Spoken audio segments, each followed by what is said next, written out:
Hai, perkenalkan, nama saya Syawaruddin. NIM 90500121076. Di sini saya akan menyimpulkan materi pertemuan pertama kuliah Ekonomi Moneter Islam tentang konsep dasar dan ruang lingkup.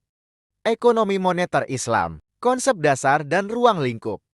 Ekonomi moneter Islam berkaitan dengan prinsip-prinsip ekonomi yang berlandaskan syariat Islam. Ini menekankan pada nilai dan prinsip-prinsip Islam dalam mengatur aktivitas ekonomi, termasuk dalam hal moneter. Beberapa konsep dasar dalam ekonomi moneter Islam meliputi 1. Larangan riba. Riba atau bunga dilarang dalam ekonomi moneter Islam. Riba dianggap sebagai eksploitasi keuangan dan tidak sesuai dengan prinsip keadilan dan keadilan dalam Islam. 2. Keadilan dan kesetaraan. Konsep keadilan dan kesetaraan penting dalam ekonomi moneter Islam. Prinsip ini memastikan distribusi yang adil dari sumber daya ekonomi dan penghapusan kesenjangan ekonomi yang tidak seimbang. 3. Sistem keuangan berbasis aset.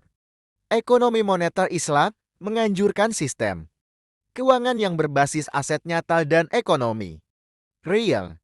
Investasi dan pembiayaan didasarkan pada kepemilikan aset yang sebenarnya, bukan spekulasi atau transaksi keuangan semata. 4. Zakat dan sedekah. Konsep zakat sumbangan wajib dan sedekah sumbangan sukarela berperan penting dalam ekonomi moneter Islam.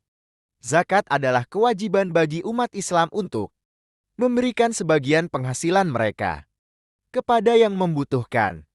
Sedangkan sedekah adalah tindakan sukarela dalam memberikan. Ruang lingkup ekonomi moneter Islam mencakup berbagai aspek keuangan dan moneter, termasuk keuangan Islam, perbankan Islam, asuransi Islam, dan instrumen keuangan lainnya yang sesuai dengan prinsip-prinsip Islam. Praktik ekonomi moneter Islam mencakup pengelolaan uang, perbankan, sistem pembayaran, kebijakan moneter, dan pengaturan keuangan secara umum.